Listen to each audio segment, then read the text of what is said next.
দুই দশক আগে একসময় পরীক্ষায় নকল বন্ধন করা নিয়ে তৎকালীন শিক্ষা প্রতিমন্ত্রী আনম এহসানুল হক মিলনের উদ্যোগ বেশ আলোচনার জন্ম দিয়েছিল।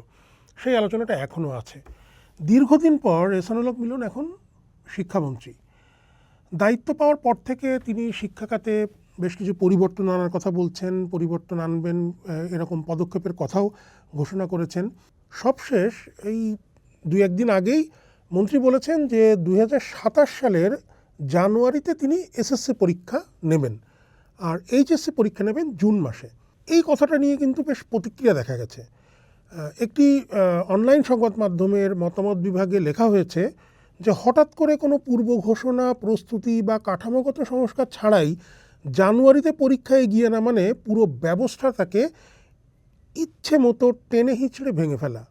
গতকালকেই একজন সাংবাদিক সামাজিক যোগাযোগ মাধ্যমে লিখেছেন, এই যে পরীক্ষা এগিয়ে আনার যে সিদ্ধান্ত মন্ত্রী নেবেন বলে বলেছেন, তাতে শিক্ষার্থীরা মানসিকভাবে চাপে পড়তে পারে। মন্ত্রী বলেছেন দেশের শিক্ষা ব্যবস্থায় ব্যাপক পরিবর্তনের প্রয়োজন আছে। প্রশ্ন উঠছে, কি সেই পরিবর্তন? পরীক্ষার সময় এগিয়ে আনলেই কি পরিবর্তন হবে? সেশন জট বন্ধে কার্যকর পদক্ষেপেরও ঘোষণা দিয়েছেন তিনি।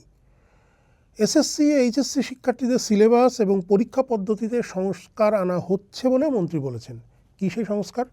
তার সুনির্দিষ্ট কোনো রূপরেখা এখনও পাওয়া যায়নি। কারিকুলামে পরিবর্তনের কথাও গত মার্চ মাসে বলেছিলেন শিক্ষামন্ত্রী আনম এহসানুল হক মিলন। এ নিয়ে শঙ্কায় রয়েছেন শিক্ষার্থী অভিভাবকরা। তাদের আশঙ্কা, বিগত দিনগুলোর মতো আবারও শিক্ষার্থীদের কি গিনিপিগ হতে হবে? চর্চার সঙ্গে সাক্ষাৎকারে মাওলানা ভাসানী বিজ্ঞান ও প্রযুক্তি বিশ্ববিদ্যালয়ের অধ্যাপক ডক্টর মোহাম্মদ ফজলুল করিম বলেছেন, এক এক সরকার আসার পর পাঠ্যক্রমে যে বদল হয় তা ব্যক্তির ইচ্ছামাফিক হয়, সেই অর্থে সুপরিকল্পিত কোনো কিছু ঘটে না। কয়েকদিন আগে চর্চায় একটি পডকাস্টে এসেছিলেন সংবাদ মাধ্যম রাজনীতি.com-এর সম্পাদক শরীফুজ্জামান পিন্টু। দীর্ঘদিন তিনি শিক্ষা ব্যবস্থা নিয়ে বিভিন্ন লেখালেখি করেন, একসময় প্রতিবেদনও প্রকাশ করতেন, রিপোর্টার ছিলেন। ওই পডকাস্টে তিনি বলেছেন, আমি উদ্ধৃতি দিচ্ছি, শিক্ষা একটা এক্সপেরিমেন্টের জায়গা হয়ে গেছে। একদিকে একমুখী শিক্ষার কথা বলছি, আবার বহুমুখী শিক্ষার দিকে যাচ্ছি। সৃজনশীল শিক্ষার কথা বলছি, আবার রচনামূলক প্রশ্নের দিকে যাওয়ার চিন্তা করছি। পাঠ্য বই কোনো কারণ ছাড়াই কিছু মানুষের ব্যবসায়িক উদ্দেশ্যের কারণে চেঞ্জ করছি। এটার মধ্যে শত শত কোটি টাকার বিজনেসের একটি বিষয় আছে। এই করে করে আমরা ক্লাসরুম এডুকেশনকে বেশ দূরে ঠেলে দিয়েছি, আনকোট।